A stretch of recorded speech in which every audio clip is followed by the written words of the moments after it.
နေ့သာသနာတော်နှစ်2560ခုနှစ်ကောဇာတက္ကိ1388ခုနှစ်ဝါကုံလဇန်6ရက်2016ခု7လပိုင်း9ရက်အင်္ဂါနေ့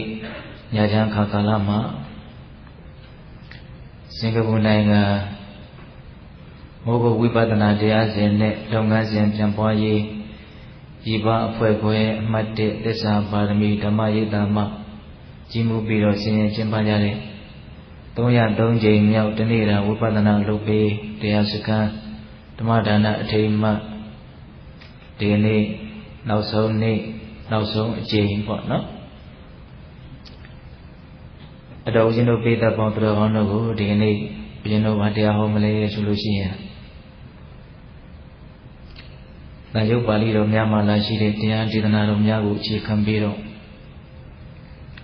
စိတ်ဤအစွမ်းနဲ့တတိဤအစွမ်းလို့တရားကောင်းစဉ်လေးပေးပြီးတော့ပေးသက်ပေါင်းသူတော်ကောင်းတို့ကိုဦးဇင်းတို့ဟောပါနော်စိတ်ရဲ့အစွမ်းတတိရဲ့အစွမ်းတတိနှမျိုးမှတ်သားကြည့်ရမယ်ပေါ့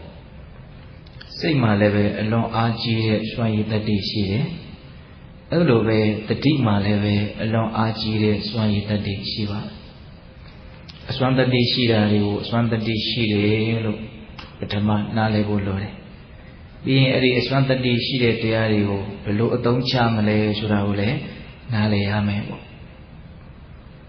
စိတ်ရဲ့အစွမ်းဆိုတာကတော့သူကအလွန်အားကြီးတယ်စိတ်ရဲ့အစွမ်းနဲ့ပတ်သက်ပြီးတော့ဦးဇင်းတို့သာဂတာဝကတန်ရုပ်ပါဠိတော်မှာ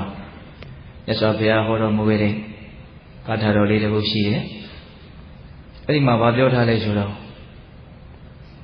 စိတ်တေနနိယတိလောကောစိတ်တေနပရိကတတိစိတ်တတဧကဓမ္မတတဗ္ဗေဝဝတ္တမနကုလို့ဂါထာလေးတစ်ခုရှိတယ်အဓိပ္ပာယ်ကဘာပြောလဲဆိုတော့စိတ်တေနနိယတိလောကောဟောဒီလောကကြီးတစ်ခုလုံးကိုစိတ်ကခေါင်းဆောင်နေတဲ့လောကကြီးတစ်ခုလုံးကိုစိတ်ကခေါင်းဆောင်နေတဲ့စိတ်တတပရိကတတိ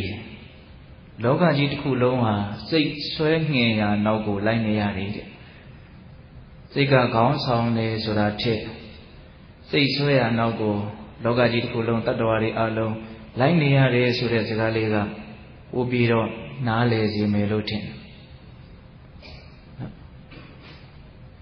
စိတ်တတဧကဓမ္မတတဗ္ဗေဝဝတ္တမနကုဝတ္တမနကု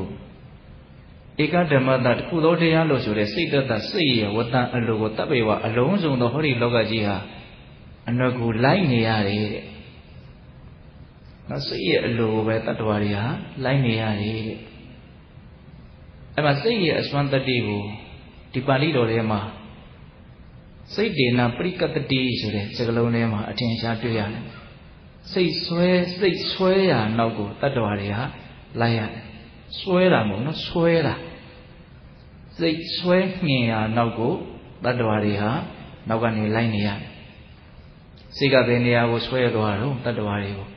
သူဆွဲတဲ့နောက်ကိုဒကာဓမ္မတို့အရှင်တို့လိုက်ကြရတာခုဒီနာရောက်လာတယ်ဆိုတာလဲစိတ်ကဆွဲလာလို့ရောက်လာတာဟုတ်လားမြို့ထဲမှာလဲရွာထဲမှာလဲအတီးတီးရောက်နေကြတဲ့တတ္တဝါတွေအဲ့ဒါသူတို့စိတ်ကသူတို့ကိုအဲ့ဒီနေရာကိုရောက်အောင်ဆွဲသွားလို့သူတို့လည်းအဲ့ဒီနေရာကိုရောက်တာအချိန်တိုင်းနေရာတိုင်းမှာဒကာဓမ္မတို့ဦးဇင်းတို့တွေကစိတ်ဆွဲရနောက်ကိုပဲလိုက်နေတာဒါအလွန်ထင်ရှားတဲ့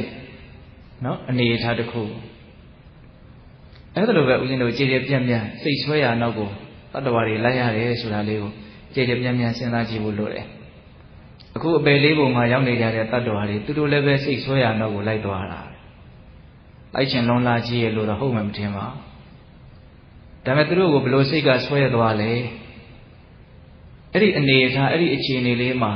သူတို့ကိုဘလို့စိတ်ကဆွဲသွားတော့သူတို့ရဲ့မကောင်းတဲ့စိတ်ကပဲသူတို့ကိုအဲ့ဒီယုံညံ့တဲ့နေရာရောက်အောင်ဆွဲသွားတာနတ်ပြည်တို့မြမပြည်တို့ကောင်းမွန်တဲ့လောကကိုရောက်နေကြတဲ့တတ္တဝါတွေလည်းပဲစိတ်ဆွဲရနောက်ကိုသူတို့လည်းလိုက်သွားတာသူတို့ကိုကြတော့ဘလို့စိတ်တွေကဆွဲသွားတော့ကောင်းတဲ့စိတ်တွေကဆွဲသွားတော့အထူးသဖြင့်သေဂာနီးမှာမကောင်းတဲ့စိတ်တွေဆောင်းသွားတော့မကောင်းတဲ့စိတ်တွေဆောင်းတဲ့နောက်ကိုသွားပြီးတော့ဖြစ်ကြရတာကောင်းတဲ့စိတ်တွေဆောင်းသွားတော့လေကောင်းတဲ့စိတ်တွေဆောင်းတဲ့နောက်ကိုတတ္တဝါတွေဟာဖြစ်ကြရတာ လောကကြီးတစ်ခုလုံးဟာစိတ်ဆွဲငင်ရာနောက်ကိုလိုက်ကြရတယ်ဆိုတဲ့စကားလေးကိုအရသာရှိရှိတွေးကြည့်စိတ်ရဲ့စွမ်းရည်တတ္တိဒါဟာစိတ်ရဲ့စွမ်းရည်တတ္တိပဲကိုယ့်ရဲ့စွမ်းရည်တတ္တိမဟုတ်ကိုယ့်ရဲ့စွမ်းရည်တတ္တိဆိုရင်ကိုသွားခြင်းတဲ့နေရာသွားလို့ရမှာဘဝနဲ့ခြားထားတဲ့တန်တရားခရီးဆိုတာကိုတတ်တာထားလိုက်အောင်ဒီဘဝတင်တောင်တစ်ခါတလေကိုသွားခြင်းတဲ့နေရာသွားလို့မရဘူးကိုရောက်ခြင်းတဲ့နေရာကိုရောက်လို့မရစိတ်ဆောင်တဲ့နောက်ကိုပဲလိုက်ကြရအောင်စိတ်ကလည်းပဲအခြေအနေမျိုးမျိုးကိုအကြံစီစဉ်းစားဝေဖန်ပြီးတော့သူကလည်းသူဆွဲခြင်းတဲ့နေရာဆွဲသွားတယ်ဆိုကြပါစို့အဲ့တော့ပြောနေတာကစိတ်ရဲ့စွမ်းရည်တတ္တိတွေအလွန်တရာမှကြီးမားတယ်ထက်မြက်တယ်စိတ်တေနနိယတိလောကကြီးကိုစိတ်ကကောင်းဆောင်တယ်လောကဆိုတဲ့နေရာမှာတတ္တဝါတွေကိုအဓိကဒီနေရာမှာရည်ညွှန်းတာပါပေတတော်အလုံးတရားရည်ဝါပြီးသားပုဂ္ဂိုလ်တွေလို့ဦးဇင်းကယုံကြည်ထားတယ်နော်လောကဆိုတာဘယ်နှမျိုးရှိတော့၃မျိုးရှိတယ်တတ္တလောကသင်္ခါရလောကဩဃာတလောကနော်တတ္တလောကဆိုတာတတ္တဝါတွေကိုပြောတာသူဒီပင်လည်းတတ္တဝါတစ်ခုကိုယ်ဒီပင်လည်းတတ္တဝါတစ်ခုအလောကတစ်ခုဟုတ်လားသူဒီပင်လည်းလောကတစ်ခုကိုယ်ဒီပင်လည်းလောကတစ်ခုဩဃာတလောကဆိုတာတတ္တဝါတွေရဲ့နေထိုင်ရာဌာနကိုဩဃာတလောကလို့ပြောတာအဲ့ဒီတတ္တလောကနဲ့ဩဃာတလောကဆိုတာတကယ်တမ်းကပြည့်ညတ်အနေနဲ့နာမည်တက်ပြီးတော့ခေါ်လို့ရအောင်ပြောထားတာတကယ်လောကကဘာပဲရှိတာလဲလို့မေးရင်သင်္ခါရလောကပဲရှိဟုတ်လားယုံနာအရှုဝေကိုတတ္တလောကလို့ပြောလိုက်တယ်နော်ယုံနာအရှုဝေတို့ရဲ့တရားယုတ်တဘာဝတရားတွေကိုတော့ဩဃာတလောကလို့ပြောလိုက်တာတော့ဒီနေရာမှာဦးဇင်းတို့စိတ်ကလောကကြီးကိုဆောင်းနေဆိုတဲ့နေရာမှာလောကသုံးပါးလုံးအကျုံးဝင်မယ်လို့ဦးဇင်းကတော့တွေးမိတယ်ပေါ့နော်စိတ်ရဲ့စွမ်းရည်တတ္တိစိတ်ရဲ့အနေအထားပေါ်မှာမူတည်ပြီးတော့တတ္တဝါတွေကလည်းဖြစ်နေတာနော်လောကကြီးကလည်းဖြစ်နေတာစိတ်ရဲ့စွမ်းရည်တတ္တိအဲ့ဒီနေရာမှာစိတ်ရဲ့စွမ်းရည်တတ္တိကိုအကျဉ်းများဖြင့်ပိဋကပေါင်းတော်တို့2မျိုးလောက်ခွဲခြားပြီးတော့နားလည်ထားတဲ့နေပေါ့တတ္တဝါတွေကိုဆင်းရဲဖို့အစင်မပြေဖြစ်ဖို့နော်ထက်မြက်တဲ့စွမ်းရည်တတ္တိနဲ့ဖန်တီးနေတဲ့မကောင်းတဲ့စိတ်မကောင်းတဲ့စိတ်ဓာတ်သဘာဝယုံညံ့တဲ့စိတ်ဒီအုပ်စုကြီးတစ်ခုရှိတယ်ပါပအုပ်စုညှဉ်းနှွမ်းတဲ့နော်ယုံညံ့တဲ့မကောင်းတဲ့ဓာတ်ပေါ့ဘာဓာတ်လဲလို့မေးရင်စိတ်ဓာတ်မကောင်းတဲ့စိတ်ဓာတ်တတ္တဝါတွေအလုံးကိုအရှင်ပြေအောင်ချမ်းသာအောင်ကောင်းမွန်အောင်နောက်ကောင်းတဲ့ဘက်မှာစွန့်ရည်တတိထက်မြက်စွာဖြင့်ဖန်တီးနေတဲ့ကလျာဏတ္တကလျာဏအုပ်စုကောင်းတဲ့စိတ်မမြင့်မြတ်တဲ့စိတ်ဓာတ်သူတို့ကလည်းတအုပ်စုရှိနေတာ2မျိုးလောက်တော့ပေးတဲ့တို့ခွဲခြားရမယ်ပေါ့ဟုတ်လားဘဝမှာအသေးစိတ်ကလေးတွေတွေးကြည့်မကောင်းတဲ့စိတ်တွေကတတ္တဝါတွေကိုဆင်းရဲအောင်အဆင်မပြေအောင်ဖန်တီးတယ်ကောင်းတဲ့စိတ်တွေကတတ္တဝါတွေကိုချမ်းသာအောင်ဆင်ပြေအောင်ဖန်တီးတယ်အဲ့ဒါနဲ့ပတ်သက်ပြီးတော့ဦးဇင်းတို့မြတ်စွာဘုရားကဓမ္မပဒပါဠိတော်မှာမှတ်တမ်းတင်ထားတဲ့ဂါထာလေး2ပုဒ်ကိုဦးဇင်းကပြောခြင်းတာအလွန်မှစိတ်နဲ့ပတ်သက်ပြီးတော့စဉ်းစားရကောင်းတဲ့ဒေသနာလေး2ခုပေါ့နော်မကောင်းတဲ့နေရာမှာစွန့်ရည်တတိထက်မြက်ပုံနဲ့ပတ်သက်ပြီးတော့မြတ်စွာဘုရားဘယ်လိုဟောထားလဲဆိုတော့ဒီသောတိတံယန္တံကိရိတာဝေဒီဝါပါဏဝေဒီနာမိစ္ဆာပဏိဟိတံစိတ်တံပပိယောနံတတောကရေတဲ့အဓိပ္ပာယ်ကဘာပြောလို့ဆိုတော့အချင်းချင်းမုန်းနေကြတဲ့ရန်သူတွေလူရိုးတခိုးတွေတယောက်ကိုတယောက်အလွန်မုန်းတီးဆက်ဆုပ်နေတဲ့ရန်သူတွေရန်သူဖြစ်ုံနဲ့မကဘူးမုန်းနေသေးတယ်တချို့ကရန်သူတာဖြစ်တာမမုန်းဘူးတချို့ကမုန်းတာရန်သူမဟုတ်ဘူးအခုဟာရန်သူလည်းဖြစ်တယ်မုန်းလည်းမုန်းတယ်အဲ့လိုမုန်းတီးနေတဲ့ရန်သူတွေအချင်းချင်းတွေ့ပြီဆိုရင်ဘာလို့မလို့စိတ်ရှိလက်ရှိတယောက်ကိုဒုက္ခပေးကြမှာပေါ့တညာတဲ့သဘောမရှိဘူးထောက်ထားတဲ့သဘောမရှိဘူးကိုယ်မှာအစွမ်းရှိရင်ရှိသလောက်တယောက်ကိုတယောက်မလုပ်ကြမှာတော့ဒုက္ခပေးတာဒါကဥမာပြောတာပါမြတ်စွာဘုရားအဲ့လိုမုန်းတီးနေကြတဲ့ရန်သူတွေချင်းချင်းတယောက်ကိုတယောက်ဒုက္ခပေးတယ်လို့အဲ့ဒီမုန်းတီးနေတဲ့ရန်သူချင်းချင်းတယောက်ကိုတယောက်ဒုက္ခပေးတာထက်မိစ္ဆာပဏိဟိတံစိတ်တံပပိယောနံတတောကရေယုံညံ့တဲ့မှားယွင်းစွာစောင့်တည်ထားတဲ့မကောင်းတဲ့စိတ်ဓာတ်တွေကတတ္တဝါကိုပို့ပြီးတော့ဒုက္ခပေးနိုင်တယ်တဲ့ခန့်ငယ်ငယ်လေးကစဒီကထာလေးကိုတွေ့ဘူးတယ်ပေါ့ တွေးလိုက်တဲ့ကစလည်းပဲအလွန်သဘောကျတယ်ခုချိန်ထိလည်းပဲသဘောကျနေတဲ့အနေအထားကကြာမသွားဘူးတခါလေးပိုးတောင်တက်လာသေးတယ်ဟုတ်လားမုန်းနေတဲ့ရန်သူချင်းချင်းနှိမ့်ဆက်တာတဲ့ယုံညံ့တဲ့စိတ်ကတတ္တဝါကိုပို့ပြီးတော့နှိမ့်ဆက်နိုင်နေဆိုတာလေတော့ဒကာတော်တို့ဦးနေရဲ့ဘဝမှာကြောက်စရာအကောင်းဆုံးရန်သူဟာဘာလဲလို့မေးရင်ကိုယ့်ရဲ့မကောင်းတဲ့စိတ်ပဲအစကမှကိုယ့်ကိုတိတိယောက်ယောက်ကြီးနှိမ့်ဆက်နိုင်တာမဟုတ်ဘူးတကယ်ကကိုယ့်ရဲ့မကောင်းတဲ့စိတ်ကပဲကိုယ့်ကိုဆင်းရဲစေတာပိုလောင်စေတာတော့တရားဥကပြောလို့ဆင်းရဲတယ်ဆိုတဲ့နေရာမှာတောင်မှကိုယ်စိတ်ကသူပြောတဲ့ပြောခြင်းတည်းဟူသောအကြောင်းကြောင့်စိတ်ကိုညှဉ်းနှွမ်းအောင်နော်စိတ်ကိုအစဉ်အတန်နှိမ့်မသွားအောင်နော်ထိမ့်သိမ့်နိုင်မယ်ဆိုရင်ဆင်းရဲစရာအကြောင်းမရှိဘူးစိတ်ကိုယ်သာကိုယ်ကကောင်းတဲ့အရည်အသွေးကြမသွားအောင်ထိမ့်နိုင်မယ်ဆိုရင်ဆင်းရဲစရာအကြောင်းမရှိဘူးနော်စဉ်းစားကြည့်ဒါကတွေးမိတာလေးကိုပြောတာပါအဲ့တော့ကြည်ကြည်ပြန့်ပြန့်ပေါ်လေမကောင်းတဲ့စိတ်တွေဆိုတာကခုလောလောဆယ်ဖြစ်စဲမှလည်းပဲပူလောင်စေတယ်ပင်ပန်းစေတယ်အဲ့ဒီမကောင်းတဲ့စိတ်တွေကိုခြေခံပြီးတော့လှုပ်လေသမျှပြောလေသမျှတွေးလေသမျှဒါတွေကလည်းမကောင်းတာတွေပဲဖြစ်တဲ့အတွက်ကြောင့်ဒီဘဝမှာကိုပဲအဲ့ဒီကံတရားတွေကဆင်းရဲတဲ့မကောင်းအကျိုးတွေကိုပေးတတ်တယ်ပြီးရင်လည်းပဲဘဝတန်တရားတွေရှောက်အဲ့ဒီမကောင်းတဲ့ကံမကောင်းတဲ့စိတ်တွေကိုအခြေခံပြီးတော့လှုပ်လိုက်တဲ့မကောင်းတဲ့အလုပ်တွေကဒုက္ခပေးဦးမှာပဲဘုရင်တို့အကုသိုလ်ကံပဲဖြစ်ဖြစ်ကုသိုလ်ကံပဲဖြစ်ဖြစ်နော်ဖြစ်ပြီဆိုလို့ရှိရင်ပိဋကတို့အလုံးကြားဥပါလေဇော9ကြိမ်စောတယ်ဆိုတာဟုတ်လားအကုသိုလ်ပဲဖြစ်ဖြစ်ကုသိုလ်ပဲဖြစ်ဖြစ်အဲ့ဒီဇော9ကြိမ်မှာပထမဇောသည်ဒီဘဝမှာအကျိုးပေးမဲ့ကံနော်ဇော9ကြိမ်တွေကပထမဇောသည်ဒီဘဝမှာအကျိုးပေးမှာကောင်းတာပဲဖြစ်ဖြစ်ဆိုးတာပဲဖြစ်ဖြစ်နော်ယုံညံ့တဲ့စေတနာဇောကအဲ့ဒါဒီဘဝဒုက္ခရောက်အောင်နှိမ့်ဆက်လိုက်တယ်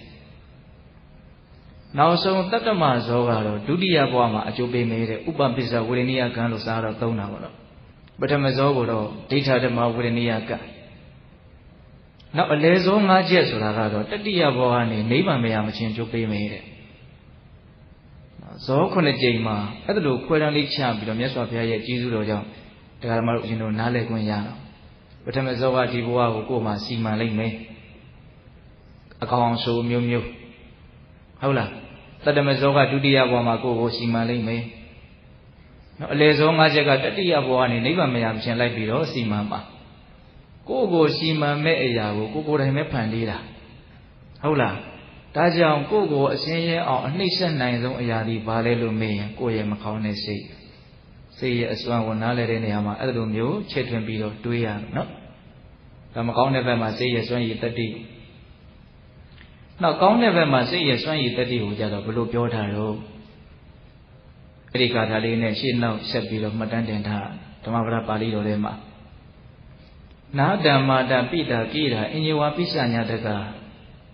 သမ္မာပဏိဟိတံစိတ်တံတေယသောနံတတောကရေတဲ့ဒီကဘာပြောလဲဆိုတော့ကိုယ့်ဘုံမှာအလွန်ချစ်ခင်တဲ့နှစ်သက်တဲ့မျက်နှိုးကြတဲ့အမေတွေအဖေတွေညီတွေအကိုတွေမောင်တွေနှမတွေရွှေမျိုးတွေသားချင်းတွေတခြားချစ်ကျွမ်းဝင်ရတဲ့ချစ်ရတဲ့ခင်ရတဲ့ပုဂ္ဂိုလ်တွေဘဝတိုင်းမှာလူတိုင်းမှာကိုယ်တိုင်းတာနဲ့ကိုယ်တော့ရှိမထားဘူးလားရှိရနော်အဲ့ဒီချစ်ခင်ရတဲ့ကိုယ်ကိုမျက်နှိုးကြတဲ့တန်ဖိုးထားရတဲ့နော်ရွှေမျိုးသားချင်းချစ်ကျွမ်းဝင်ရတဲ့မိတ်ဆွေတွေအလုံးနောက်ဆုံးမိတွေဖတွေအမေတွေဖေတွေနော်အဲ့ဒီလိုပုဂ္ဂိုလ်တွေကမပေးနိုင်တဲ့ချမ်းသာဒုက္ခမျိုးကိုကိုယ့်ရဲ့ကောင်းမြတ်တဲ့စိတ်ကလေးကပေးနိုင်တယ်တဲ့နော်ဘယ်လောက်မြတ်စွာဘုရားဒေသနာကိုအားပါအောင်ဟောတော်မူတတ်တယ်ဆိုတာစဉ်းစားကြည့်အောင်ကောင်းတဲ့စိတ်ကတတ္တဝါကိုချမ်းသာစေတယ်လို့ဒီလောက်လေးပြောလိုက်ရင်စိတ်ထဲမှာအများကြီးထိမှာမဟုတ်ဘူးပေါ့နော်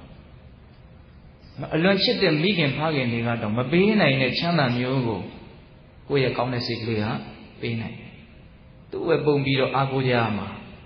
အားကိုးရရှိအောင်လည်းကောင်းတဲ့စိတ်ကလေးတွေဖြစ်အောင်မွေးကြရမှာဟုတ်တယ်မဟုတ်လားစိတ်မှာစွန့်ရည်တတိထက်တယ်ဆိုတာအဲ့ဒါကိုနားလည်ရမယ်ဆိုးတဲ့ဘက်မှာလည်းသူကအလွန်ကိုထက်မြက်တယ်ပေါ့ကောင်းတဲ့ဘက်လှည့်ပေးနိုင်မယ်ဆိုရင်လည်းသူကအလွန်ကိုထက်မြက်တယ်ပေါ့သူ့ကိုထိန်းနိုင်ဖို့ပဲကိုကအရေးကြီးတာနော်စိတ်ရဲ့အစွမ်းတတိရဲ့အစွမ်းလို့တရားကောင်းစဉ်တွေတတ်တာနော်ဟောစိတ်ရဲ့အစွမ်းကိုပြောနေတာဟုတ်လားမကောင်းတဲ့ဘက်မှာလည်းပဲမုန်းနေကြတဲ့ရန်သူချင်းချင်းနှိမ့်ဆက်တာတဲ့မ ကောင်းတဲ့စိတ်ကကိုယ်ကိုပို့ပြီးတော့နှိမ့်ဆက်နိုင်ကောင်းတဲ့ဘက်မှာလည်းပဲချစ်လာတဲ့ခင်လာတဲ့မိဘတွေကတော့မပေးနိုင်တဲ့ချမ်းသာဒုက္ခမျိုးကိုကိုယ့်ရဲ့ကောင်းတဲ့စိတ်ကပေးနိုင်တယ်လို့ဒီလိုမြတ်စွာဘုရားဟောတာဟုတ်လားအဲ့တော့ဦးဇင်းတို့ပိဋကပေါင်းတော်ကောင်းတို့ပစ္စုပန်တန်တရားနှစ်ဖြာသောဒုက္ခကိုဖြစ်စေတဲ့မကောင်းတဲ့စိတ်ပစ္စုပန်တန်တရားနှစ်ဖြာသောချမ်းသာကိုဖြစ်စေတဲ့ကောင်းမြတ်တဲ့စိတ်နော်ဒီကောင်းတဲ့စိတ်မကောင်းတဲ့စိတ်တွေကိုသူတို့ရဲ့စွန့်ရည်တတိတွေကိုနားလည်ပြီးတော့သူတို့ကိုထိန်းချုပ်နိုင်ဖို့ကြိုးစားရမယ်သူတို့ကောင်းတဲ့ဘက်မှာနောက်စွန့်ရည်တတိထက်မြက်တဲ့ကောင်းတဲ့စိတ်တွေဖြစ်အောင်အားထုတ်ရမယ်ပေါ့ဒီနေရာမှာဦးဇင်းတို့မကောင်းတဲ့စိတ်တွေအဖြစ်နေပြီးတော့ကောင်းတဲ့စိတ်တွေအဖြစ်များအောင်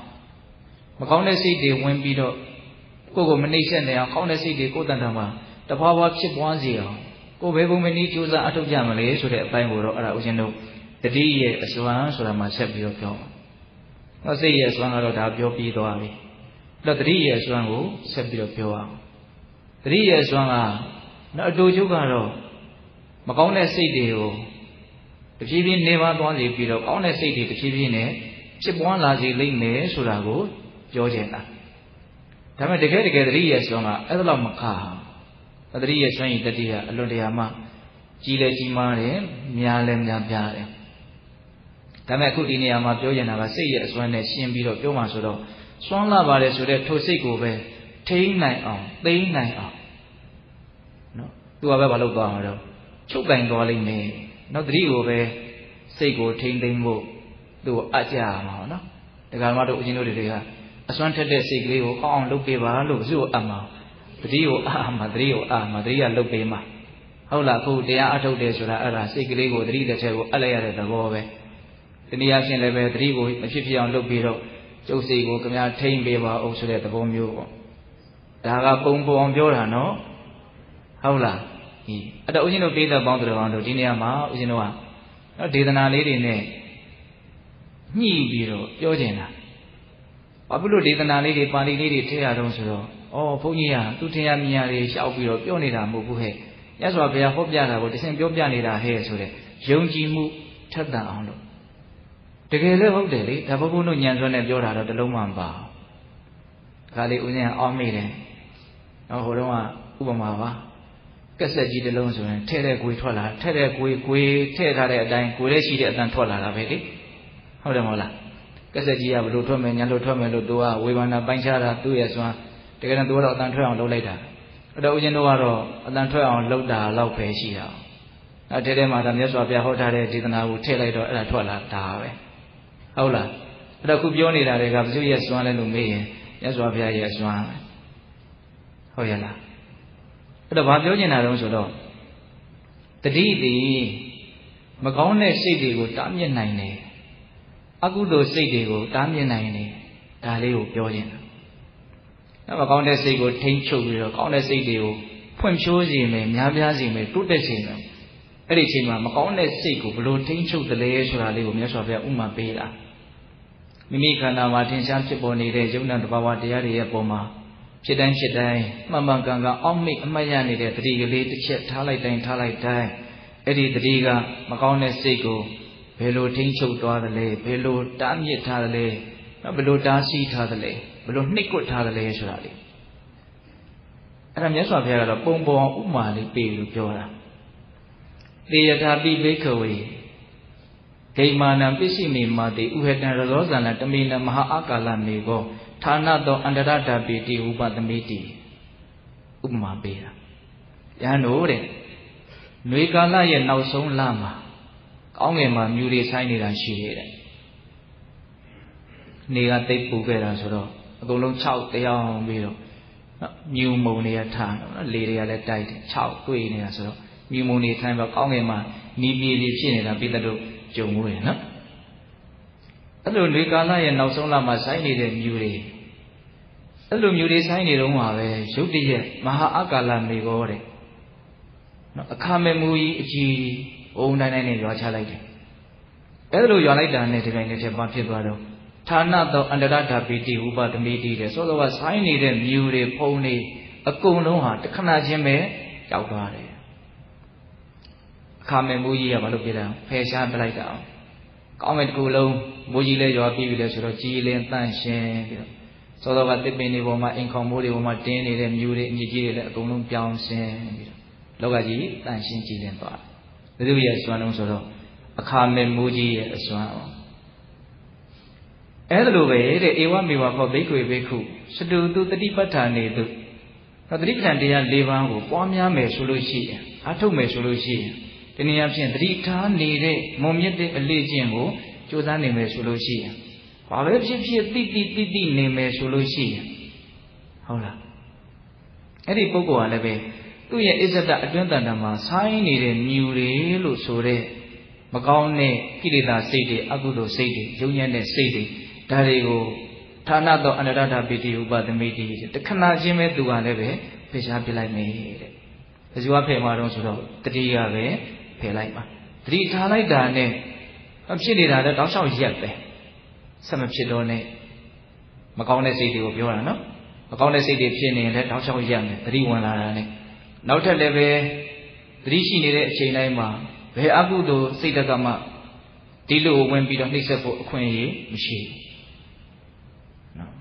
ဖြစ်ပြီးသားကိုလည်းဖယ်ရှားနိုင်တယ်မဖြစ်သေးတာကိုလည်းတားဆီးနိုင်တယ်ဖြစ်နေတာကိုလည်းရပ်တန့်စေနိုင်တယ်လူရဲ့စွမ်းတော့တတိရဲ့စွမ်းအဲ့တော့ဦးဇင်းတို့ဒီနေရာမှာတတိကကာကွယ်ရေးတာဝန်ကိုအပြည့်အဝယူနိုင်တယ်ဆိုတာလေးကိုလည်းသဘောပေါက်စေချင်တာဒီခန္ဓာဒီဟူသောတိုင်းပြည်ကြီးကိုမကောင်းတဲ့စိတ်အကုသိုလ်ဒီဟူသောရန်သူတွေဝင်ပြီးတော့မနှိမ့်ဆက်ဖို့အတွက်တတိကအင်မတန်ကြီးမားတဲ့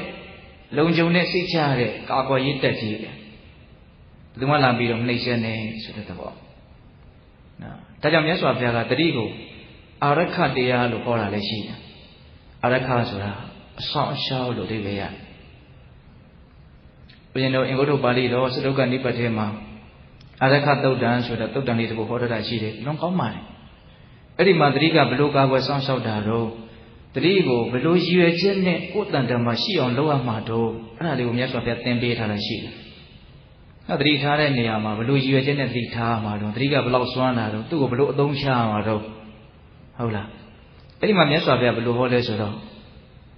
စတုတုဘိက္ခဝေဌာနေတုအတ္တရူပိနအပမတောတတိစေတသောအာရခောကရဏီယောတဲ့ယဟန်တို့တဲ့လေးမျိုးသောအရာဌာနတို့မှာမိမိရဲ့အကျိုးစီးပွားကိုတကယ်အလိုရှိတယ်ဆိုတဲ့ပုဂ္ဂိုလ်ဟာတတိဆိုတဲ့အပမာဒတရားနဲ့ကိုယ်စိတ်ကလေးကိုကာကွယ်စောင့်ရှောက်ပေးရမယ်တဲ့ရိုးရိုးလေးပဲမြတ်စွာဘုရားဟောတာနော်လေးမျိုးသောအရာဌာနတို့မှာတတိဆိုတဲ့အပမာဒတရားနဲ့ဒီစိတ်ကိုကာကွယ်စောင့်ရှောက်ပေးရမယ်အဲ့ဒီမှာစိတ်ဝင်စားစရာကောင်းတဲ့စကားလုံးတစ်လုံးအဲ့ဒါဘာလဲဆိုတော့အတ္တရူပေနဆိုတဲ့စကားလုံးလေးပဲအတ္တရူပေနဆိုတာကိုယ့်ရဲ့အကျိုးစီးပွားကိုတကယ်အလိုရှိတဲ့ပုဂ္ဂိုလ်လို့အဓိပ္ပာယ်ရမြတ်စွာဘုရားတရားဟောတာတစ်ခါလေခြီးပြီးလုပ်ပြီးဟောတာပဲနော်ကိုယ့်ရဲ့အကျိုးစီးပွားကိုတကယ်အလိုရှိတယ်ဆိုရင်အဲ့ဒီပုဂ္ဂိုလ်ဟာလေးမျိုးသောအရာဌာနတို့မှာဒီစိတ်ကိုသတိနဲ့ကာကွယ်ဆောင်ရှောက်တော့တတိနဲ့ဒီစိတ်ကိုကာကွယ်ဆောင်ရှောက်မှုမပြုဘူးဆိုရင်ဒီပုဂ္ဂိုလ်ဟာကိုယ့်ရဲ့အကျိုးစီးပွားကိုအလိုမရှိရာရောက်သွားပြီဟုတ်တယ်မဟုတ်လားဟောဘာလို့ပြောအောင်ရှင်းမှပြောတာရှိတယ်လေကိုယ်ကျိုးစီးပွားကိုအလိုရှိတယ်ဆိုရင်တော့စိတ်ကိုတတိနဲ့အရာဌာနလေးမျိုးမှာကာကွယ်ဆောင်ရှောက်လိုက်ပါလို့ပြောတယ်ဒါမဆောင်ရှောက်ဘူးဆိုရင်အတိတ်ကဘယ်လိုတက်ရောက်သွားလဲကိုယ်ကျိုးစီးပွားကိုကိုယ်ဟာအလိုမရှိတဲ့လူအဖြစ်ကိုရောက်သွားတယ်တကယ်လည်းဟုတ်တယ်အဲ့ဒါဟုတ်လားပို့ပြီးတော့တဲ့ဒေသနာကိုလေးနဲ့သွားစီတယ်လို့မဆိုနိုင်ဘူးလားနော်ကိုယ့်ရဲ့အကျိုးစီးပွားကိုတော့ဉာဏ်ရှိတဲ့လူတိုင်းလူကျင်ကြမှာပါနော်ကောင်းကျင်ကြမှာပဲလေအဲ့ဒါမြတ်စွာဘုရားကအဲ့လိုလေးဟောတာကိုယ်ကျိုးစီးပွားကိုအလိုရှိတယ်ဆိုရင်အရာဌာန၄မျိုးမှာဒီစိတ်ကိုတတိဆိုတဲ့အပ္ပမဒတရားနဲ့ကာကွယ်ဆောင်ရှောက်မယ်တဲ့အဲ့တော့အရာဌာန၄မျိုးဤတဲ့တို့သိကျင်စိတ်ရှိပဲလို့ဦးဇင်းထင်ပါတယ်နော်အရာဌာန၄မျိုးမှာကာကွယ်ဆောင်ရှောက်အောင်လို့ပြောတာအဲ့ဒီအရာဌာန၄မျိုးကဘာလဲနော်အချင်းတုပ်လေးကိုဦးဇင်းပြောပါမယ်မာမေရဇနိယေတုဓမ္မေတုစိတ်တံရစ်စီတိအတ္တရူပိနအပ္ပမတောတတိစေတသောအာရခောကရဏီယောတဲ့ရဇနိယေတုမမောဝယ်ကောင်းကုန်သောဓမ္မေတုအိဋ္ဌာယုံတို့၌မင်္ဂာဤစိတ်တံစိတ်တိမာရစ်စီတိတတ်မဲ့ခြင်းမဖြစ်ပါစေတည်းဣတိဤသို့အတ္တရူပိနကိုယ့်ရဲ့အကျိုးစီးပွားကိုအလိုရှိသောပုဂ္ဂိုလ်သည်အပ္ပမတောအပ္ပမဒအမြင်ရသောတတိဒီဟုသောစိတ္တသောစိတ်ဤအာရခောစောင့်ရှောက်ကိုကရဏီယောပြုရမယ်တဲ့ မမောဝယ်ကောင်းတဲ့အိဋ္ဌာယုံလို့ဆိုတဲ့ကောင်းမွန်တဲ့အာယုန်တွေနဲ့တွေ့လာတဲ့အခါမှာငါရဲ့စိတ်ထဲမှာလိုချင်မှုရချင်မှုနှစ်သက်မှုဆိုတဲ့လောဘဓာတ်တွေမဖြစ်ပါစေနဲ့လို့မှန်မှန်ကန်ကန်စဉ်းစားဆင်ခြင်ပြီးတော့ဒီစိတ်ကလေးကိုအပမဒဆိုတဲ့သတိနဲ့ကာဝယ်ဆောင်ရှောက်ရမယ်တဲ့ဒါပထမအရာဌာနဘာမှနားမလည်ကြမရှိဘူးနော်လိုချင်စရာကောင်းတဲ့အာယုန်နဲ့တွေ့ရင်လောဘမဖြစ်အောင်သတိထားရမယ်လို့ပြောတာပါအတူတူပြောရရင်အဲ့ဒါပဲလိုချင်စရာကောင်းတဲ့အာယုန်နဲ့တွေ့လာရင်လောဘမဖြစ်အောင်သတိထားရမယ်အဲ့ဒါလောဘမဖြစ်အောင်ကာကွယ်တာလောဘကလိုချင်စရာကောင်းတဲ့အာယုန်နဲ့တွေ့မှဖြစ်တာကိုဟုတ်တယ်မဟုတ်လားဒါပထမအရာဌာနနောက်ဒုတိယအရာဌာနဘာပြောတော့ပိတ္တတို့ရိပ်မိမှာပါမာမေဒေါသနိယေတုဓမ္မေတုစိတ်တံဒုတိတိအတ္တရူပေနအပမဒေါသတိရှိသောအရခောကရဏီယောစိတ်တူစရာကောင်းတဲ့အနိဋ္ဌာယုံနေမကျင်တတ်စရာကောင်းတဲ့အာယုံရိုးတွေနဲ့တွေ့လာတဲ့အခါမှာငါရဲ့စိတ်ထဲမှာဒေါသဆိုတဲ့ပြင်းမာတဲ့သဘောတွေမဖြစ်ပါစေနဲ့ဆိုပြီးတော့ကိုကျိုးရှိပါကိုအလိုရှိတဲ့ပုဂ္ဂိုလ်ဟာဒီစိတ်ကိုသတိနဲ့ကာဝယ်ဆောင်ရှောက်ရမယ်မကျင်တတ်စရာကောင်းတဲ့အာယုံတွေဆိုတာရှောင်လို့မရဘူးနော်တွေ့ရမှာကြုံရမှာမြင်ရမှာကြားရမှာလောကကြီးတစ်ခုလုံးကကိုယ့်ရဲ့စိတ်တိုင်းကြဖန်တီးပေးပါမယ်ခင်ဗျလူလာဖြစ်လဲပါလို့ကိုယ့်ကိုဖိတ်မှန်ကပြုတ်ပြီးလို့ထားလို့ကိုကရောက်လာတာလားဘယ်ဟုတ်မလို့ဗျယမရာဖြစ်နေတဲ့လောကကြီးကိုကိုလည်းပဲဗျယမရာရောက်ချလာဟုတ်လားအဲ့တော့စိတ်ညစ်စရာကောင်းတဲ့စိတ်တို့စရာကောင်းတဲ့အနေထားတွေအခြေအနေတွေဆိုတာကတော့ဘယ်လိုတော်မှရှောင်လို့မရအောင်အဲ့ဒါမြတ်စွာဘုရားအဲ့ဒါကိုပြောတာစိတ်တို့စရာကောင်းတဲ့အနေထားကျုံလာရင်စိတ်မတူအောင်တတိထားပြီးတော့စိတ်ကိုကာကွယ်ရမယ်လို့အဲ့လိုဟောတာကိုယ့်ကိုယ်ပဲကြိုးစားရမှာနော်ယထာဏ၄မျိုးနဲ့2မျိုးရှိပါဟုတ်လားနောက်3ခုမြောက်ပါပြောတော့မာမေမောဟနိယေတုဓမ္မေတုစိတ်တံမုံရှိတိအတ္တရူပေနအပမဒေါသတိစေတသောအာရခောကရဏီယောတွေးဝေစရာကောင်းတဲ့အာယုန်နဲ့တွေ့လာရင်ငါရဲ့စိတ်ထဲမှာမောဟဆိုတဲ့တွေးဝေတတ်တဲ့ဓာတ်ဆိုးဓာတ်ညစ်တွေမဖြစ်ပါစေနဲ့လို့စဉ်းစားပြီးတော့ကိုကျိုးစီးပွားကိုအလိုရှိတဲ့ပုဂ္ဂိုလ်ဟာကိုယ့်ရဲ့စိတ်ကိုသတိနဲ့ကာဝယ်ဆောင်ရှောက်ရမယ်တွေးဝေစရာကောင်းတဲ့အာယုန်တွေဆိုတာလည်းရှိတယ်တဲ့အဲ့တော့ဒီနေရာမှာဦးဇင်းတို့သတိထားစရာလေးတစ်ခုလောဘဖြစ်စရာအာယုန်ကိုမြတ်စွာဘုရားကအနိဋ္ဌာအိဋ္ဌာယုံလို့ဟောတယ်လိုချင်စရာနှစ်သက်စရာကောင်းတဲ့ညှဉ်းနှိုးစရာကောင်းတဲ့အာယုန်တွေဒေါသဖြစ်စရာကောင်းတဲ့အာယုံကိုဘယ်လိုဟောတော့အနိဋ္ဌာယုံလို့ဟောတယ်စိတ်တူစရာကောင်းတဲ့မကျေနပ်စရာကောင်းတဲ့စန့်ကျင်ကန့်ကွက်ခြင်းစရာကောင်းတဲ့အာယုံရောမောဟဖြစ်စရာအာယုံကိုကြတော့အိဋ္ဌာယုံရောအနိဋ္ဌာယုံရော2မျိုးလုံးဟောတယ်ဗျအဲ့ဒါစိတ်ဝင်စားစရာကောင်းတာသူ့ရဲ့နေပယ်ကပိုးကျယ်နေတယ်ဆိုတဲ့အဓိပ္ပာယ်မသက်ရောက်ဘူးလားလောဘကကောင်းတဲ့အာယုံနဲ့တွေ့မှဖြစ်နိုင်တာဒေါသကဆိုးတဲ့အာယုံနဲ့တွေ့မှဖြစ်နိုင်တာမောဟကတော့ဆိုးကောင်းအကုန်ဖြစ်နိုင်တဲ့ပြောရင်မောဟဆိုတာကြီးဖြစ်ပြီးမှလောဘတို့ဒေါသတို့ဆိုတာကိုယ်ကဖြစ်လို့ရတာတကယ်ကဒါပေမဲ့မောဟကိုတော့ဘယ်သူမှသိပြီးတော့စကားတွေထည့်မပြောကြအောင်နော်ဖြစ်လောဘနဲ့ဒေါသပဲအတင်းပြောကြတာမှန်မှန်ကန်ကန်မသိခြင်းဟာလောဘဆိုတဲ့ဆွဲမဲ့မှုလိုချင်မှုရချင်မှုဖြစ်ခြင်းရဲ့အကြောင်းတရားပဲမှန်မှန်ကန်ကန်မသိခြင်းဟာမကျေနပ်မှုစိတ်တူမှုဆိုတဲ့ဒေါသဖြစ်ခြင်းရဲ့အကြောင်းတရားအလုံးချီခံကြတဲ့အကြောင်းအဝိဇ္ဇာဟုတ်ရဲ့လားဒါကြားရဖြတ်ပြောတာနောက်၄ခုမြောက်ကာကွယ်စောင့်ရှောက်မှာကဘာလို့ဆိုတော့သက်စွာဘုရားဒေသနာအလွန်ပြည့်စုံပါတယ်မာမေမတဏိယေတုဓမ္မေတုစိတ်တံမစ္စီတိအတ္တရူပေနအပမဒေါသတိစေတသောအာရခောကရဏီယောတာယာရှင်မူးဝယ်ကောင်းတဲ့အာယုန်နဲ့တွေ့လာတဲ့ခါမှာမန်တက်ဝင်ကြွားဝယ်ကောင်းတဲ့အာယုန်နဲ့တွေ့လာတဲ့ခါမှာငါရဲ့စိတ်ထဲမှာမန်တက်မှုဝင်ကြွားမှုတွေမဖြစ်ပါစေနဲ့လို့မှန်မှန်ကန်ကန်စဉ်းစားပြီးတော့ကိုကျိုးရှိပွားကိုအလိုရှိတဲ့ပုဂ္ဂိုလ်ဟာအဲ့ဒီမန်တက်ဝင်ကြွားခြင်းဆိုတာတွေမဖြစ်အောင်တတိနဲ့ကိုယ့်ရဲ့စိတ်ကိုကာကွယ်ရမယ်လောဘဒေါသမောဟဆိုရင်လုံလောက်ပြီလို့ထင်ရတာနော်ဒါပေမဲ့အခုနောက်ထပ်မန်တက်ဝင်ကြွားခြင်းနဲ့မဒ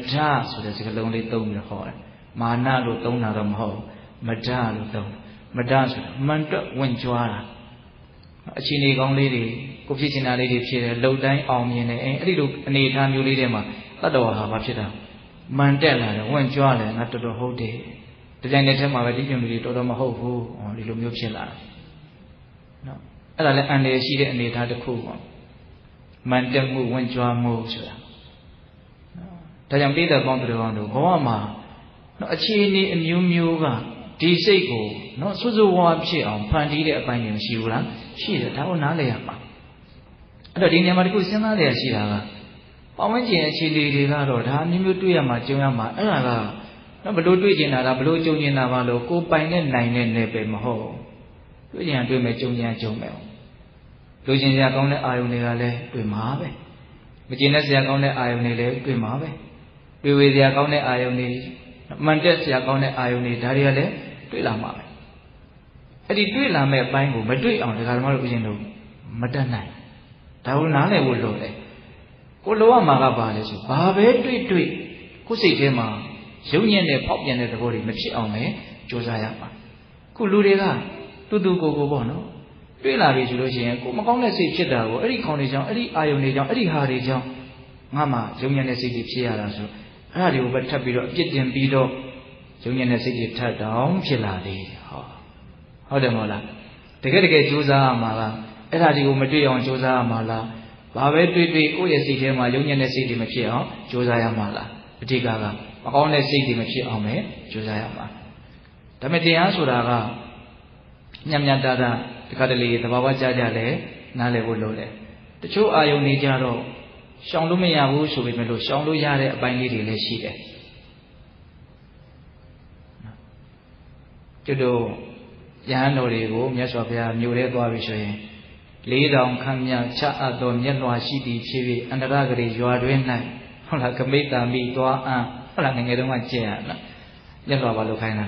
ချခိုင်းတာအာယုန်တွေတွေ့မှာဆိုလို့သဘောပေါက်ရလားဒါပါတော့အာယုန်ကိုရှောင်ခိုင်းတာပဲလေအဲ့ဒီပိုင်းတွေကမရှိဘူးလားအလွန်တောင်းကျမ်းနေတဲ့စူပွက်နေတဲ့လောဘဒေါသဖြစ်เสียကောင်းတဲ့အာယုန်တွေဇွတ်တိုးပြီးတော့ဟုတ်လားအာယုန်တွေကိုဖယ်လို့မရဘူးဆိုတော့သွားလုံနေလို့ကတော့သိရှင်ပြေမှာမဟုတ်အဲ့တော့ရှောင်နိုင်တဲ့အာယုန်တွေကိုလည်းရှောင်ဖို့လိုသေးတယ်တချို့ဒကာကြီးတွေဒကာမကြီးတွေပြောတာရှိတယ်တို့အသက်ကြီးလာမှအလုပ်တွေများလာလို့မသိစိတ်တွေအလွန်တိုးလာတယ်ဟုတ်တယ်လို့အလုပ်တွေများရင်တော့စိတ်တိုးမှာပဲလို့အလုပ်တွေကများပြီဆိုမှတော့ကိုယ်စိတ်တိုင်းမကြတဲ့ကိစ္စတွေကများလာတော့မှာပဲလေဟုတ်တယ်မဟုတ်လားတောက်ဖို့ဦးဇင်းကတခါစဉ်းစားကြည့်တယ်ဒေါသတွေကြီးတယ်ဆိုတာများသောအားဖြင့်လောဘတွေကြီးတဲ့လူကြီးကြတာပဲလောဘတွေကကြီးပြီဆိုတော့ဟိုဟာရရင်တရားရခြင်းဟိုဟာဖြစ်ရင်တရားဖြစ်ခြင်းဘယ်ဟာမှလည်းအလကားမရဘူးလောက်ရတာကြီးပဲမတန်မှန်းသိတန်မှန်းသိအကုန်လုံးဟုတ်လားလုပ်ပြီဆိုတော့ဟောအလုပ်များလေအစင်မပြေတာတွေကလည်းသူ့ရခိုင်တဲ့တူတွေ့လာမှာပဲအများကြီးနဲ့ဆက်ဆံရရင်တော့အများကြီးအစင်မပြေတာတွေတွေ့လာမှာအဲ့ဒါဒေါသဖြစ်စရာအာယုန်တွေပဲဒါမှမဟုတ်တချို့ကိစ္စကလောဘကိုမလျှော့နိုင်မင်းနဲ့ဒေါသကလည်း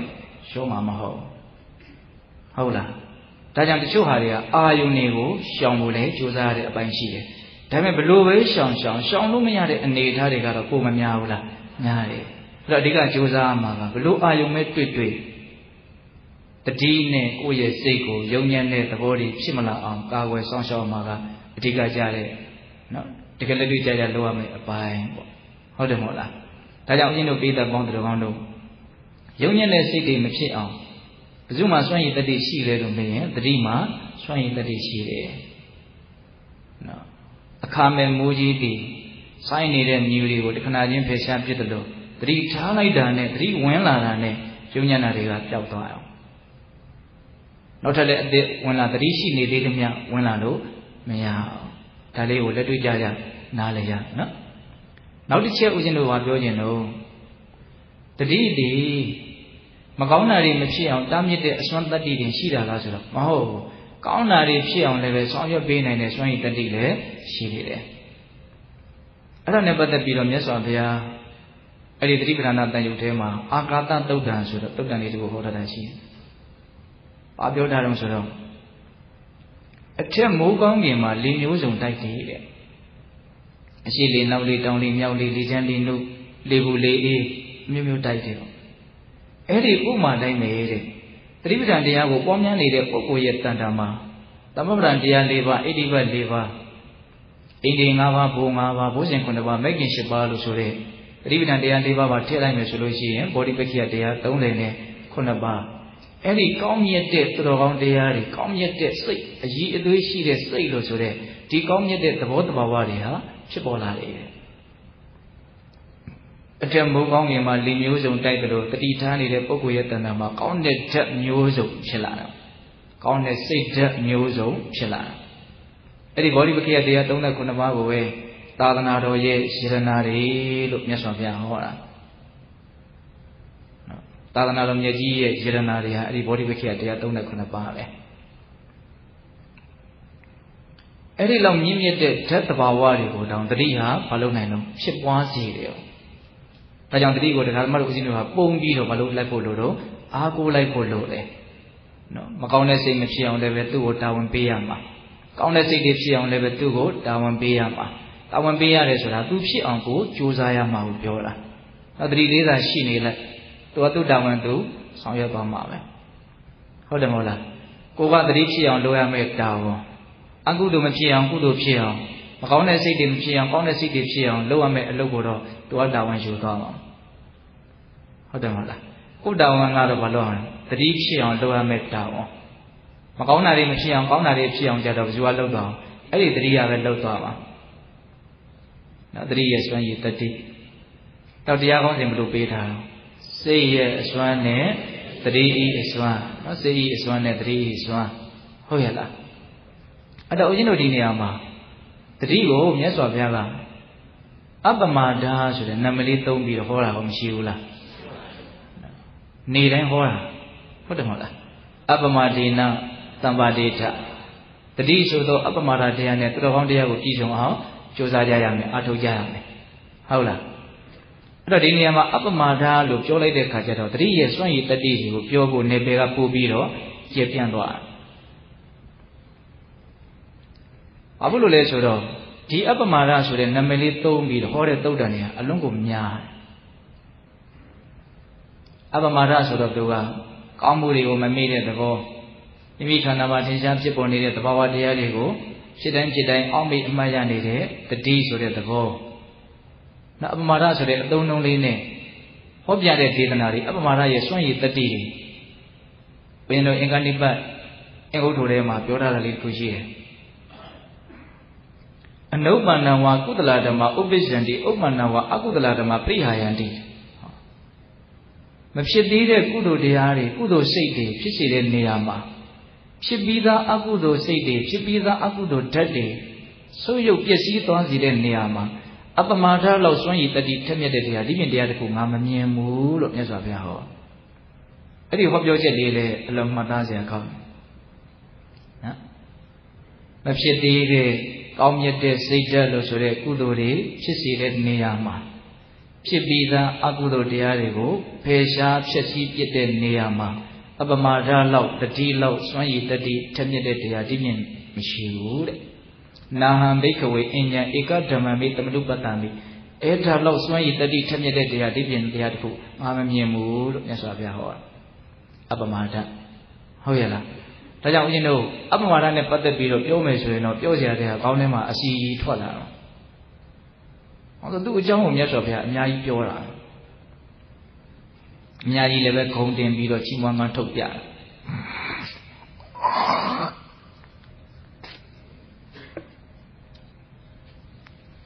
အလွန်ထင်ရှားတဲ့ဦးဇင်းတို့အပ္ပမဒါရဲ့ဂုံကြီးကိုပြထားတဲ့သုတ်တန်လေးတစ်ပုဒ်ရှိတယ်အဲ့ဒါလေးကိုဦးဇင်းဒီကုန်းချုပ်ပြောခြင်းတယ်ပေါ့သင်္ကုတ္တပါဠိတော်ဓတ္တကနိပတ်ထဲမှာအပ္ပမဒါသုတ်တံဆိုပြီးတော့အပ္ပမဒါဆိုတဲ့နာမည်လေးနဲ့သုတ်တံခေါင်းစဉ်တက်ထားတဲ့သုတ်တံတစ်ပုဒ်ရှိတယ်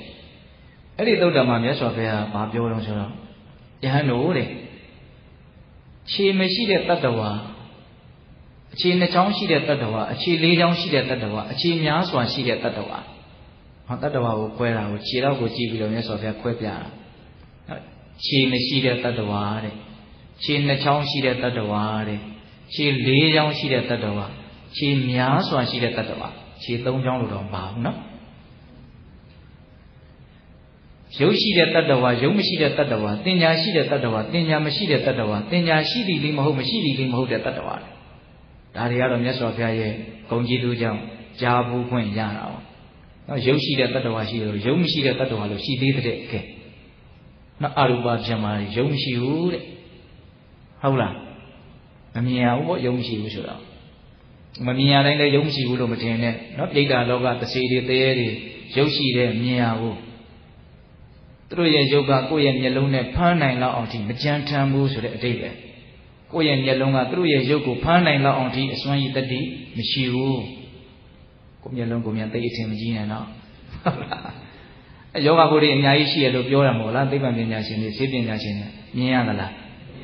မြင်ရပါအောင်ထားပါတော့လေအဲ့တော့ဦးဇင်းတို့တတ္တဝါအမျိုးမျိုးရှိတယ်တဲ့မြတ်စွာဘုရားကနော်အဲ့လိုအမျိုးမျိုးရှိတဲ့တတ္တဝါတွေထဲမှာ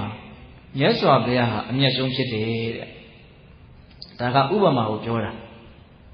အပမာဒကိုဂုံတင်ခြင်းလို့မြတ်စွာဘုရားကသူ့ကိုယ်သူဥပမာနေရာမှာထားတာတတ္တဝါမျိုးစုံရှိတဲ့လောကကြီးထဲမှာငါဘုရားဟာအမျက်ဆုံးပဲလို့ပြောတာမြတ်စွာဘုရားမြတ်စွာဘုရားတတ္တဝါတွေထဲမှာအမျက်ဆုံးပဲအဲ့လိုပဲကုသိုလ်ကောင်းမှုတွေထဲမှာတတိဆိုတဲ့အပမာဒတရားအမျက်ဆုံးဖြစ်တယ်တဲ့တတိကိုဂုံတင်တာတော့ကိုယ်တော်နဲ့ထပ်တူပြုတ်ပြီးတော့ဟောတယ်လို့ဒီလိုခံစားလို့မရဘူးလားရတယ်နော်တတ္တဝါတွေထဲမှာမြတ်စွာဘုရားကြီးအမျက်ဆုံးကောင်းမှုကုသိုလ်တွေထဲမှာတတိဒီအမျက်ဆုံးအောင်းဆိုသူကစွန့်ရည်တတိအထက်ဆုံးဖြစ်လို့မို့ဟုတ်လားအလွန်စွန့်လာပါတယ်ဆိုတဲ့စိတ်ကိုမကောင်းတာတွေကိုတားပြီးတော့ကောင်းတာတွေကိုဖွင့်ဖြိုးအောင်ဘယ်လိုလုပ်ပေးမှာဒီတတိကလုပ်ပေးမှာတတိရဲ့စွန့်ရည်တတိအဲ့ဒီသုတ်တံမှာအပမာဒဟာအလွန်မြင့်မြတ်တယ်ဆိုတာဥပမာ10မျိုးပြောတာအခုအဲ့ဒါတစ်မျိုးပဲနော်ဘဂဝါတွေထဲမှာမြတ်စွာဘုရားကြီးအမျက်ဆုံးအဲ့ဒီလိုပဲကုသိုလ်ကောင်းမှုတွေထဲမှာတတိတိအမျက်ဆုံးတဲ့နောက်ဒုတိယဥပမာမြတ်စွာဘုရားဗာပေးတော့ဆိုတော့ကုန်းတော်ဝါတွေရဲ့ခြေရာတွေထဲမှာဆင်ခြေရာဟာအကြီးကျယ်ဆုံးဖြစ်တယ်တဲ့ဘယ်ကုန်းတော်ဝါရဲ့ခြေရာကိုပဲဖြစ်ဖြစ်ဆင်ခြေရာတွေကိုထည့်လိုက်ရင်ဝင်သွားတယ်ကျုံဝင်သွားတယ်အဲ့ဒါလိုပဲကုသိုလ်ကောင်းမှုတွေထဲမှာအပမာဒဆိုတော့တတိတရားသည်အမျက်ဆုံးဖြစ်တယ်တဲ့ဒါကဒုတိယပေးတဲ့ဥပမာနော်ခြေရာတွေနဲ့နှိုင်းပြီးတော့ဟောတာနောက်တတိယဘာပေးတော့ဆိုတော့တတိယပေးတဲ့ဥပမာကနော်အိမ်တစ်လုံးဆောက်ပြီးဆိုရင်အိမ်မှာခေါင်ဆိုတာရှိတယ်ပေါ့မိုးလိုက်ပြီးဆိုရင်လေစားထဲမှာတော့အထွတ်လို့သူကသုံးတယ်အမြင့်ဆုံးနေရာလေးပေါ့အချင်းရင်တွေတို့ရဲ့စုရာခေါင်ကလေးနောက်ဒီထဲမှာအင်ဂျင်နီယာတွေပါလိမ့်မယ်ဟုတ်လားအဲ့ဒီခေါင်လေးကဒီအိမ်တစ်လုံးမှာတော်ပေါင်းဆိုအထွတ်အထိပ်အကျဆုံးနေရာလေးအဓိကကျတဲ့ object နေရာလေးအဲ့ဆို तू မိုးမလုံဘူးဆိုရင်ကျန်တာတွေကအကုန်လုံးမိုးရီတွေယူပြီးတော့ခဏလေးပျက်စီးသွားနိုင်တယ်ခေါင်ကမိုးမလုံဘူးဆိုတဲ့ဥမာကအလွန်ထိတာဟုတ်လားအိမ်တစ်လုံးမှာအဲ့ဒီအမိုးမှာခေါင်ဒီအထွတ်ဒီအဓိကကျသလိုအထွတ်အမြတ်ဖြစ်သလိုကုသိုလ်ကောင်းမှုတွေထဲမှာအပမာဒဆိုတဲ့တတိတရားဟာအမြတ်ဆုံးဖြစ်တယ်တဲ့ဥပမာနဲ့ချက်ရှိတော့၃ရက်ရှိတယ်နောက်၄ခုမြောက်၅ခုမြောက်၆ခုမြောက်ဥပမာ၃ချက်ကိုတပေါင်းနဲ့ပေးသလိုရဲ့ခေါင်းထဲမှာဆွဲအောင်တော့နန္တာတွေနဲ့ဥပမာပေးတာနန္တာမျိုးတွေကဦးဇင်းတို့အမြင့်နန္တာအနှစ်နန္တာအပွင့်နန္တာလို့၃မျိုးရှိတယ်တဲ့ဘုဒ္ဓတောင်နော်အမြင့်နန္တာတွေထဲမှာအကျော်ပင်ရဲ့အမြင့်ဟာအမွှေးသုံးမဲ့အမျက်ဆုံးပဲတဲ့အမြင့်နန္တာတွေထဲမှာအကျော်ပင်ရဲ့အမြင့်ဒီအမြင့်မြတ်ဆုံးအောင်းဆုံးပေါ့အဲ့လိုပဲဦးဇင်းတို့ကုသိုလ်ကောင်းမှုတွေထဲမှာတတိဆိုတဲ့အပမာဒတရားဒီအမျက်ဆုံးဖြစ်တယ်အမြင့်နန္တာပြီးရင်အနှစ်နန္တာတွေထဲမှာစန္ဒကူးနီပင်ရဲ့အနှစ်ဟာအမျက်ဆုံးဖြစ်တယ်သူအမွှေးဆုံးပေါ့ဟုတ်လားအဲ့လိုပဲကုသိုလ်ကောင်းမှုတွေထဲမှာအပမာဒဆိုတဲ့တတိတရားဟာအမျက်ဆုံးဖြစ်တယ်တဲ့အမြင့်နန္တာအနှစ်နန္တာပြီးတော့အပွင့်နန္တာနော်ပန်းပွင့်လေးတွေမှုေးတယ်ဆိုတာထဲမှာအဲ့ဒီအပွင့်နန္တာတွေထဲမှာမြက်၄ပန်းဟာအမျက်ဆုံးဖြစ်တယ်ဒါဘုရားဟောဒေသနာပါနော်မြက်၄ပန်းပွင့်ဟာနော်အပွင့်နန္တာတွေထဲမှာအမျက်ဆုံးအဲ့ဒါလိုပဲကုသိုလ်ကောင်းမှုတွေထဲမှာအပမာဒဆိုတဲ့တတိတရားဟာအမျက်ဆုံးဖြစ်တယ်တဲ့6မျိုးရှိသွားတယ်နော်မြတ်စွာဘုရားတောင်စိတ်ရှိလက်ရှိဟောရသေးတာဒါကမှဦးဇင်းတို့ကလည်းပဲဘာဖြစ်လို့မပြောနိုင်ရမှာလို့နားမထောင်နိုင်ရမှာလို့ဟုတ်လားနောက်ခုနှစ်ခုမြောက်မြတ်စွာဘုရားဘာဟောလဲဆိုတော့ဒီကမ္ဘာမြေပြင်လောကကိုပိုင်းခြားပြီးတော့အုပ်ချုပ်ကြတဲ့မင်းတွေရှင်ဘုရင်တွေရှိတယ်အဲ့ဒီရှင်ဘုရင်တွေမင်းတွေထဲမှာစัจ java မင်းဟာအမျက်ဆုံးဖြစ်တယ်တဲ့ကျန်တဲ့ရှင်ဘုရင်တွေမင်းတွေဆိုတာတော့စัจ java မင်းရဲ့နောက်လိုက်မျှတာဖြစ်တယ်။ဟောစัจ java မင်းဟာအမျက်ဆုံးမင်း။နော်ကောင်းမြတ်တဲ့ကုသိုလ်စိတ်ဓာတ်တွေကြောင့်ကုသိုလ်ကံတွေကြောင့်ဖြစ်ပေါ်လာတဲ့တရားအဖြစ်အုပ်ချုပ်တဲ့မင်းလက်နဲ့အုပ်ချုပ်တဲ့မင်းမဟုတ်ဘူး။နော်တရားအဖြစ်အုပ်ချုပ်တဲ့မင်းပေါ့။အဲ့ဒီစัจ java မင်းဟာမင်းပေါင်းလေးတွေမှာအမျက်ဆုံးဖြစ်တယ်။အဲ့ဒါပဲကုသိုလ်ကောင်းမှုတွေထဲမှာအပမာဒဆိုတဲ့တတိတရားဟာအမျက်ဆုံးဖြစ်တယ်။အကုန်လုံးကအပမာဒကိုဂုံတင်ရင်လို့ဥပမာပေးထားတာကြီးပါပဲ။ဒါနောက်ထပ်၃မျိုးကြံတော့တယ်နော် နောက်သုံးမျိုးကဘာလာတော့ဆိုတော့ဦးဇင်းတို့ညတိုင်မှာကျယ်တွေနက်ခတ်တွေရဲ့အလင်းရောင်လေးတွေရှိတယ်တချို့ကျယ်တွေကတော်တော်လေးအယောင်တောက်တယ်တချို့ကြတော့လည်းပဲမှိတ်တုပ်ကလေးပေါ့နော်အဲ့ဒါလိုနက်ခတ်တွေကျယ်တွေရဲ့အလင်းရောင်တွေထဲမှာလရဲ့အလင်းရောင်ဟာအသာလုံးလုံးဖြစ်တယ်တဲ့ညအခါမှာထွန်းလင်းတောက်ပတဲ့နက်ခတ်တာရကျယ်တကာတို့ရဲ့အလင်းရောင်ထဲမှာလရောင်ဟာအသာလုံးလုံးဖြစ်တယ်အဲ့လိုပဲအပမာဒဆိုတဲ့ဒီတရားဟာကုသိုလ်ကောင်းမှုတွေထဲမှာအမျက်ဆုံးဖြစ်တယ်လာနော်ပြီးတော့ဘာလားဆိုနေတဲ့နေ့အခါမှာနေရဲ့အလင်းရောင်ဒီအလုံးစုံသောအမိုက်တိုက်ကိုလွှမ်းမိုးပြီးတော့တည်တယ်တဲ့နော်ဘယ်အလင်းရောင်ကမှနေရဲ့အလင်းရောင်ကိုမမေ့ဘူးနေမင်းကြီးရဲ့အလင်းရောင်ကအတောက်ပဆုံးနေခါမှာအဲ့ဒါလိုပဲကုသိုလ်ကောင်းမှုတွေထဲမှာတတိဆိုတဲ့အပမာဒတရားတွေအမြင့်မြတ်ဆုံးဖြစ်တယ်ဒါကုကုမြောက်ပေးတဲ့ဥမာနောက်10ခုမြောက်ပါပေးတာတော့ဆိုတော့ဦးဇင်းတို့သမုဒ္ဒရာကြီးနဲ့ဥမာပေးတယ်နောက်ကဘာမြေပြင်လောကကနေပြီးတော့စီးဆင်းသွားတဲ့မြစ်တွေချောင်းတွေအများကြီးမရှိဘူးလားရှိရနော်မြစ်ကြီး9သွယ်မြင့်ငယ်900ဒါကတော့စာဆိုလေးပေါ့တကယ်ကတော့အဲ့လိုကြီးအတိအကျမဟုတ်ပါအဲ့လိုပဲမြစ်ကြီးမြင့်ငယ်ချောင်းကြီးချောင်းငယ်အသွယ်ဘယ်ကိုစီးဆင်းသွားလို့ဆိုတော့ပင်လယ်သမုဒ္ဒရာစီကိုစီးဆင်းသွားကြတယ်အဲ့ဒီမှာအလုံးစုဝေးမိကြတယ်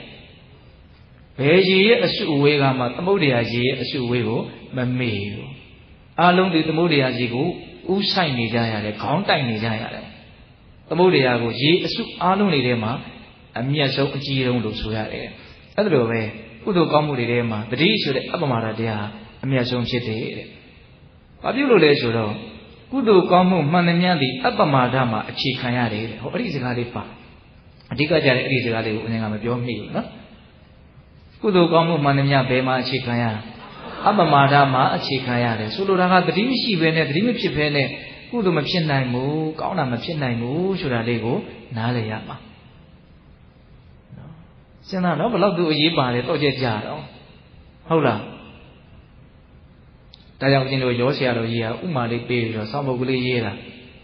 ဆောင်းပုတ်လေးကဟိုတုန်းကတော့ရတယ်ခုတော့လည်းမရတော့ပြန်အစိုးရမရဘူးသိလားဒါပေမဲ့ဥမာကကောင်းလို့ပြောရအောင်ပါပဲအခုမီးလေးတွေလင်းနေတယ်ဆိုတာခလုတ်ကလေးကိုနှိပ်လိုက်လို့မီးလေးလင်းလာတာပါတဲ့အဲ့မဲ့ခလုတ်ကြည့်တယ်ပဲလဲလင်းတာမဟုတ်ဘူးပင်မတကြိုကြီးနဲ့လဲတွဲထားသေးတယ်တဲ့အဲ့ခလုတ်ကလေးရှိတာနဲ့လဲမီးကြိုးတွေတွဲထားတာနဲ့လဲလင်းတာမဟုတ်ဘူးနှိပ်လဲနှိပ်လိုက်ရသေးတယ်တဲ့သုံးချက်သူကဥမာပေးတာအဲ့ဒီခလုတ်ကလေးကတတိပဲတဲ့တတိခလုတ်ကိုနှိပ်လိုက်ရင်မီးလင်းလာတယ်ဒါပေမဲ့ပင်မတကြိုးတွေနဲ့တွဲထားတဲ့ကြိုးရှိတယ်အဲ့ဒါကပေါင်းဆိုတရားတရားကိုပြောတာတဲ့နှိပ်လိုက်တယ်ဆိုတာလေးကဝရိယကိုပြောတာတဲ့နော်အပမာဒဆိုတဲ့တတိကိုခလုတ်နဲ့ဥမာပေးတာနော်သူ့အပိတ်အဖွင့်လေးကမီးအလင်းအမှောင်ကိုမလုပ်နေတော့ပန်းတီးနေတာတတိရှိရင်မီးလင်းမယ်တတိမရှိရင်မီးမလင်းပညာဉာဏ်ကိုရည်ညွှန်းတာပေါ့နော်အလင်းအောင်ဆိုတာအဲ့တော့တတိရှိလိုက်တာနဲ့အတိပါပူပြီးတော့ရှိလာတယ်တတိမရှိတာနဲ့အတိပါပျောက်တယ်အောင်ဒါပေမဲ့အဲ့ဒီတတိဆိုတဲ့ခလုတ်ကိုနှိပ်နိုင်ဖို့တော့လိုတယ်ပေါ့နှိပ်တယ်ဆိုတာမပြောတာဝရိယကိုပြောတာပင်မတရားတရားဆိုတဲ့ပင်မတကြိုးကြီးနဲ့ဒီမီးလေးနဲ့တွေ့ထားတဲ့ကြိုးလေးလည်းပဲကြက်မနေဖို့လိုတယ်ယုံကြည်မှုကိုပြောတာဒါကလည်းပဲအလွန်ကောင်းတဲ့ဥမာလို့ဦးဇင်းထင်ပါတယ်နော်ယုံကြည်မှုမရှိလို့ရှိရင်တတိရှိအောင်လုပ်ကိုမလားဒီတရားဘာဝနာအထုတ်တဲ့လုပ်ငန်းကိုယုံကြည်မှုသာတကြိုးပြတ်နေမယ်ဆိုရင်ဘာမှမီးရလင်းလာတဲ့အကြောင်းကိုမရှိဟုတ်လားဒါကြောင့်ဦးဇင်းတို့ပေးတဲ့ပေါင်းတော်ကောင်းတို့တတိဆိုတဲ့အပမာဒတရားရဲ့စွန့်ရည်တတိဒီမှာတော့မြတ်စွာဘုရားဥမာ10မျိုးတောင်ပေးပြီးတော့ဟောတာဘယ်ကုသိုလ်ကောင်းမှုမျိုးမဆိုတတိမှာအခြေခံရတဲ့အပမာဒမှာအခြေခံရတဲ့အပမာဒလင်ပေါင်းစုံရာရှိတယ်အဲ့ဒီအတုံနှုံလေးလည်းပါတယ်နော်ဒါကြောင့်မို့လို့ကုသိုလ်ကောင်းမှုတွေထဲမှာတတိဒီအမြတ်ဆုံးစွန့်ရည်တတိထက်လွန်းလို့ဟုတ်လားဒါကြောင့်ဦးဇင်းတို့ရောစတော်ကြီးရဲ့ဆောင်းပုဒ်ကလေးနှစ်ပုဒ်အဲ့ဒါတော့နှုတ်ထဲတိုးနေသေးတယ်အပမဒေနဘိက္ခဝေတမ္ပါဒိဋ္ဌဝယဓမ္မသင်္ခါရအပမဒေနတမ္ပါဒိဋ္ဌနောက်ဆုံးမြတ်စွာဘုရားပြိဋိဘံစံဃာနေမှာပစ္စည်းမဝဆနာနောက်ဆုံးစကားမိန့်ရှိတာမရှိဘူးလားရှိတယ်အဲ့ဒါလေးကိုဆရာတော်ကြီးကဘလို့ဖွင့်ပြတော့ဆိုတော့ဦးဇင်းအရန်သဘောကျတယ်ဝယဓမ္မသင်္ခါရပြင်းစွာထိတ်လန့်စေအပမာဒကျင့်စဉ်ပြဘဝအနှစ်တွေအမှုလေးကတော့နှစ်ကြောင်းနဲ့ဝ ဝေယဓမ္မသင်္ခါရပြင်းစွာထိတ်လန့်စေအပ္ပမာဒကျင့်စဉ်ပြဘဝအနှစ်တွေဝေယဓမ္မသင်္ခါရဆိုတာအဓိပ္ပာယ်အလုံးသိမယ်ထင်လို့ဦးဇင်းကမပြောတာနော်ဝေယဓမ္မသင်္ခါရဆိုတာဘာပြောလဲသင်္ခါရတရားတွေဟာတခုမှတည်နေတာမြင်နေတာမရှိဘူးလို့ပြောတာအကြောင်းတရားတွေကြောင့်ဖြစ်ပေါ်လာတဲ့သဘာဝတရားတွေအခိုက်အတန့်လေးတွေပဲတည်တာတောက်လျှောက်ပဲပြုတ်ပြက်ပျက်စီးသွားတောက်လျှောက်ပဲအတိတ်ကထပ်မံပြီးတော့အစားထိုးတယ်အဲ့တော့ဝေယဓမ္မသင်္ခါရဆိုတာတတ္တဝါကိုထိတ်လန့်နဲ့ထိတ်လိုက်တဲ့ထိတ်လန့်ထိုက်တဲ့ဒီသဘာဝတရားတွေရဲ့ပုံမှာထိတ်လန့်တဲ့ဉာဏ်ကိုရအောင်လို့မြတ်စွာဘုရားဟောပြထားတာတဲ့ဝေယဓမ္မသင်္ခါရပြင်းစွာထိတ်လန့်စေလောကကြီးပျက်စီးနေတယ်လို့ပြောလိုက်တာတတ္တဝါတွေကိုထိတ်လန့်တဲ့ထိတ်လန့်ထိုက်တဲ့ဉာဏ်ကိုရအောင်မြတ်စွာဘုရားဟောပြတာအပ္ပမာဒကျင့်စဉ်ပြဘဝအနှစ်တွေအဲ့ဒီထိတ်လန့်တဲ့ထိတ်လန့်ထိုက်တဲ့ဒီဘဝဒုက္ခဇိုးတွေကလွတ်မြောက်အောင်ဘလို့ကျင့်ရမှာတုံးဆိုတော့အနှစ်ချုပ်အပ္ပမာဒတရားကိုဟောပြတာအဲ့ဒီအပ္ပမာဒကကျင့်စဉ်ပဲတဲ့ဝေယဓမ္မသင်္ခါရကထိတ်လန့်စေတဲ့တရားအပ္ပမာဒကအဲ့ဒီထိတ်လန့်စရာကောင်းတဲ့အခြေအနေဇိုးကနေလွတ်မြောက်အောင်ကျင့်သုံးရမယ်ကျင့်စဉ်တရားနှစ်ခုတည်းနဲ့ပြည့်စုံတယ်နော်ဟောဦးဇင်းတို့သီဟသုတ်တံဆိုတော့သုတ်တံတစ်ပုဒ်ရှိတယ်မြတ်စွာဘုရားကသူ့ကိုယ်သူချင်းတင်မင်းကြီးနဲ့ဥမာပေးပြီးတော့ဟောတာ။တော့သုံးတော်ကိုဆိုရတဲ့ချင်းတင်မင်းကြီးကမနေ့ကင်းလင်းလာတဲ့အခါမှာကူတွေကနေထွက်ပြီးတော့အကုန်လုံးကြားအောင်ဆိုတော့ချင်းသေးတို့ရဲ့အတန်နဲ့ဟိန်းဟောက်လိုက်တယ်၃ချိန်။အဲ့လိုဟိန်းဟောက်လိုက်တယ်ဆိုရင်တောထဲမှာရှိတဲ့အမြေကြီးပေါ်မှာနေတဲ့တတ္တဝါကြီးကြတွင်းထဲနေတဲ့တတ္တဝါတွင်းထဲဝင်ကြကောင်းငင်မှာကျက်စားတဲ့တတ္တဝါကောင်းငင်ပြန်ကြရေထဲနေတဲ့တတ္တဝါရေထဲဝင်သွားကြ။အနီးနားမှာတကယ်လို့ရှင်ဘုရင်တွေသူတွေမွေးထားတဲ့မြင်းတွေရှင်တွေရှိတယ်ဆိုရင်လည်းသူတို့ကတော့ပြေးကျင်တာဒါပေမဲ့ကျိုးနဲ့ချီတာတော့ပြေးမရတော့အဲ့ဒီနားရင်ကျင်ကြီးတွေကျင်ငယ်တွေထွက်ကြကုန်တယ်တဲ့အချင်းလေးမင်းရဲ့အစွမ်းအောင်သူ့ရဲ့ဟိန်းဟောက်တန်ကြားတာနဲ့တိဋ္ဌံတွေကအလိုလိုအဲ့လိုကြောက်ရွံ့တဲ့ထိတ်လန့်တဲ့စိတ်တွေဖြစ်သွားစေတာအချင်းလေးရဲ့အစွမ်းအောင်အဲ့လိုပဲမြတ်စွာဘုရားတည်းဟူသောချင်းလေးကြီးကလောကကြီးကိုဒီဓမ္မတည်းဟူသောအတန်နဲ့ဟိန်းဟောက်တယ်လောကကြီးကတည်မြဲတဲ့လောကကြီးမဟုတ်ဘူးကောင်းတဲ့လောကကြီးမဟုတ်ဘူးလောကကြီးဟာလူကျင်မှုမဲ့မမှုကြောင့်ဆက်လက်ပြီးတော့ဖြစ်ပေါ်နေတာလူကျင်မှုမဲ့မမှုချုပ်မှဒုက္ခတွေချုပ်မှာလူကျင်မှုမဲ့မမှုချုပ်အောင်ဒုက္ခတွေချုပ်အောင်မဂ္ဂင်၈ပါးအကျင့်ကိုကျင့်ရမယ်အထူးသဖြင့်သစ္စာ၄ပါးတရားသံသည်ဘုရားကြီးဟူသောရှင်သေမင်းကြီးရဲ့ဟိဟောတဲ့အတန်ပဲအဲ့ဒီမှာအတိအလင်းဟောထားတာအဲ့ဒီမှာတော့ဦးဇင်းတို့ဒုက္ခသမုဒယဒုက္ခនិရောဓဒုက္ခនិရောဓဂာမိနိပရိပဒါဆိုတဲ့အသုံးလုံးနဲ့မဟောဘူးလောကသမုဒယလောကនិရောဓဂာမိနိပရိပဒါဆိုလောကဆိုတဲ့အသုံးလုံးလေးနဲ့ဟောတာဒုက္ခနဲ့လောကဆိုတာကနာမည်သာကွဲတာအတူတူပဲဟုတ်ရဲ့လားအဲ့ဒီမှာမြတ်စွာဘုရားတက္ကာယဆိုတဲ့စကားလုံးနဲ့လည်းဟောတယ်နော်တက္ကာယဆိုတာလည်းဒီဒုက္ခတွေကိုပြောတာပါပဲအကျဉ်းမြင့်ပေါ့နော်အဲ့တော့ပြောနေတာကဘာလို့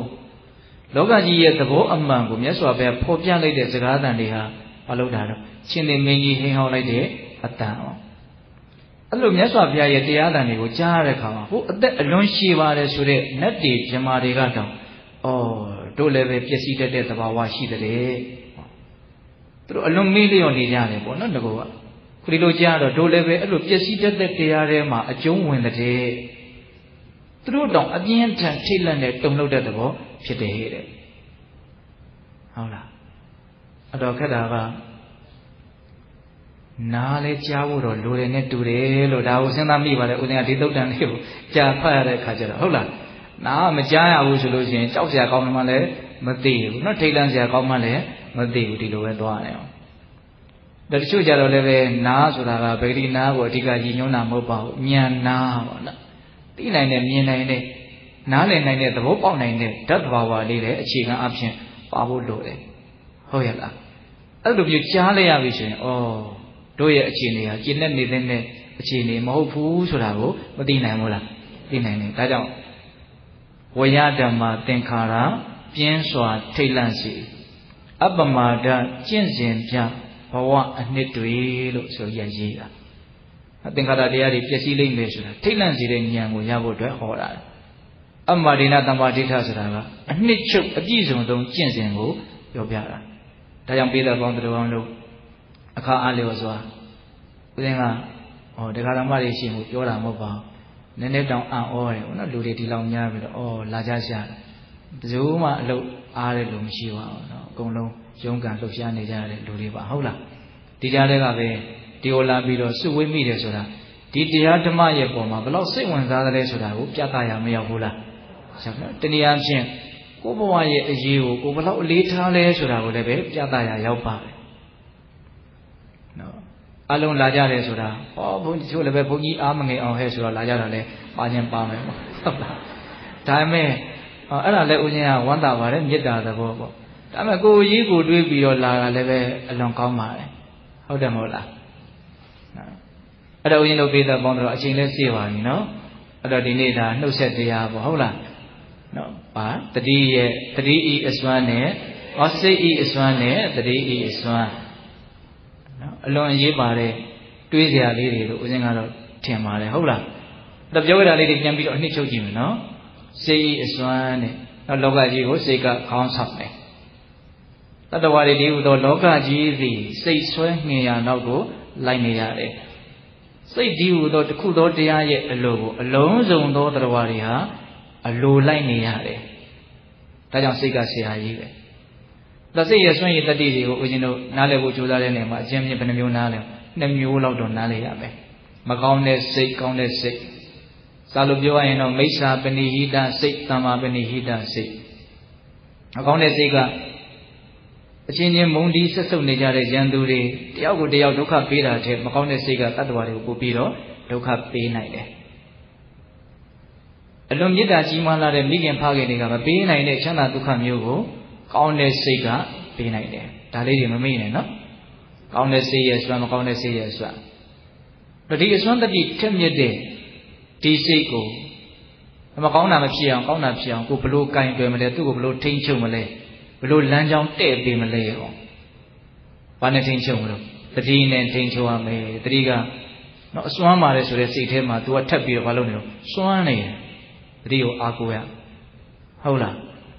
ရိုးတော့ရိုးလေးနော်တတိဆိုတာအောက်မိတဲ့သဘောလေးအမှတ်ရတဲ့သဘောလေးတတိမပြတ်စေနဲ့ဆိုအဲ့ဒီတတိရဲ့အစွမ်းကိုကြတော့ဦးဇင်းတို့ဘယ်နှမျိုးလောက်ပြောရတော့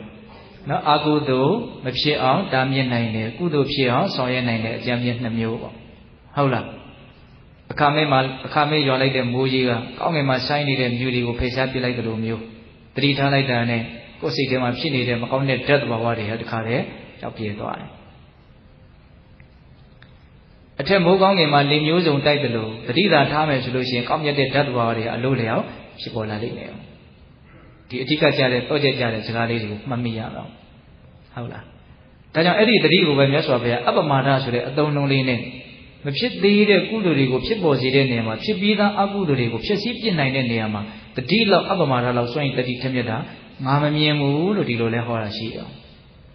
နောက်ဆုံးဦးဇင်းပါပြောသွားတော့အပ္ပမာဒသုတ်တံတဲ့တတိရဲ့ခုံကြီးကိုဥပမာ10မျိုးပေးပြီးတော့မြတ်စွာဘုရားချီးမွမ်းမှန်းထုတ်တာနော်တရားဝါတွေထဲမှာမြတ်စွာဘုရားဒီအမျက်ဆုံးဘုံတရားဝါတွေရဲ့ခြေရာတွေထဲမှာဆင်ခြေရာဒီအကြီးဆုံးအိမ်တအိမ်မှာအထွတ်ဆိုတဲ့ခေါင်ဒီအမျက်ဆုံးဟုတ်လား3မျိုးရှိနော်ပြီးတော့ပါတော့အနှစ်နန်းသာထဲမှာအကျော်ပင်ရဲ့အနှစ်ဒီအမျက်ဆုံးဟောအမြင့်နန်းသာတွေထဲမှာအကျော်ပင်ရဲ့အမြင့်ဒီအမျက်ဆုံးအနှစ်နန်းသာတွေထဲမှာ12ခုနီရဲ့အမြင့်ဒီအနှစ်ဒီအမျက်ဆုံးအပွင့်နန်းသာတွေထဲမှာမြက်လေးပန်းရဲ့အရာသာအနံ့ဒီအမျက်ဆုံးနောက်ပြီးတော့ခုနှစ်ခုမြောက်ကစကြဝဠာမင်းဒီမင်းဒီထဲမှာအမျက်ဆုံးနော်လာဒီခြေတကာတွေရဲ့အကြောင်းတွေထဲမှာအသာလွန်ဆုံးလာရနော်နေမင်းရဲ့အလင်းရောင်ကနေမှာတွန်းလင်းတောက်ပံ့မှုအမိုက်တိုက်ကိုဖေးဖြောက်ပြီးတော့တည်တဲ့နေရာမှာသူဒီအလွန်ကဲဆုံးနောက်ဆုံးကသမုဒ္ဒရာဆိုတာရေအစုအဝေးတွေထဲမှာမြစ်တွေချောင်းတွေထဲမှာသူဒီအကြီးကျယ်ဆုံးအဲ့လိုပဲကုသိုလ်ကောင်းမှုတွေထဲမှာအပ္ပမာဒသည်အမျက်ဆုံးဘယ်ကုသိုလ်ကောင်းမှုပဲဖြစ်ဖြစ်အပ္ပမာဒမှာအကျုံးဝင်ရတယ်အပ္ပမာဒကိုအခြေခံရတယ်ဒါကြောင့်အမှားရသည်အမျက်ဆုံးနောက်ဆုံးဏိဂုံးချုပ်ပါလေပြောသွားတော့ဝေယဓမ္မသင်္ခါရပြင်းစွာထိတ်လန့်စေဘုရားတည်းဟူသောရှင်သေမင်းကြီးကလောကကြီးရဲ့မတည်မြဲတဲ့သဘာဝကိုမှန်မှန်ကန်ကန်သိလာထင်ရှားအောင်ဟောပြတော်မူခဲ့တယ်ဟုတ်လားဒါထိတ်လန့်တဲ့သဘာဝတရားတွေပုံမှာထိတ်လန့်မှုစစ်မှန်တဲ့ဉာဏ်ကိုရဖို့အတွက်မြတ်စွာဘုရားရဲ့ဆောင်ရွက်ချက်ပေါ့ဟုတ်လားဝေယဓမ္မသင်္ခါရပြင်းစွာထိတ်လန့်စေအပ္ပမာဒကျင့်စဉ်ပြဘဝအနှစ်တွေ အဲ့ဒီထိလန်းစရာကောင်းတဲ့ဆိုသွားတဲ့ဒီအနေအထားမျိုးကနေတရားဓမ္မတို့ဦးဇင်းတို့လွတ်မြောက်ခြင်းတယ်ဆိုလို့ရှိရင်အပမာဒဆိုတဲ့ဒီတရားဒီအနှစ်ချုပ်အပြည့်စုံဆုံးပြောထားတဲ့ကျင့်စဉ်လားနောက်တတိထားတဲ့ကျင့်စဉ်ကိုကျင့်သုံးရင်ဒီဒုက္ခတွေကလွတ်မြောက်မယ်အောင်အကြောင်းအမျိုးမျိုးကြောင့်တရားဓမ္မတို့ဦးဇင်းတို့တွေကဒါတွေကိုလွယ်လွယ်ကူကူသိခွင့်ရနေအောင်ဒါကိုပဲကံကောင်းထောက်မှဆိုတာဒီလိုပြောမှာဟုတ်လားရရှိထားတဲ့အခွင့်အရေးလေးကိုနော်အဆုံးရှုံးမခံဖို့လက်လွတ်မခံဖို့ကြိုးစားရဖို့မလိုဘူးလားလိုပါတယ်ဒါကြောင့်ပိဋကပေါင်းသူတော်ကောင်းတို့ဒီတတိဆိုတဲ့အပမာဒတရားလက်ကင်ထားပြီးတော့ကိုယ်ခန္ဓာမှာဖြစ်တိုင်းသောသဘာဝတရားတွေရဲ့ပုံမှာတတ်နိုင်နေမြမှန်မှန်ကန်ကန်အောက်မေ့အမှတ်ရနေတဲ့ဒီအလေးကျင့်ကောင်းလေးကိုကျူးကျူးပြောထောင်ပြီးတော့အဘောဒုက္ခတွေကလွတ်မြောက်အောင်ကြိုးစားနိုင်ကြတဲ့ပုဂ္ဂိုလ်တွေဖြစ်ကြပါစေလို့ဦးဇင်းတို့ဆန္ဒပြုပြီးတော့ဒီကနေ့ပြုလို့အထောက်အသောဒါနသီလသမာဓိပညာကုသိုလ်ကောင်းမှုအစုစုတို့ကြောင့်ဘုရားတပည့်တော်တို့ဒီမဉ္ဇဉ်ပုညံမျက်နှိပ်ပံကိုလင်းမြန်ထုတ်ချောက်မျက်မှောက်ပြုပြစေကုန်သောဟုပတ္တနာအောင်စုပြုကြကုန်ရာတည်း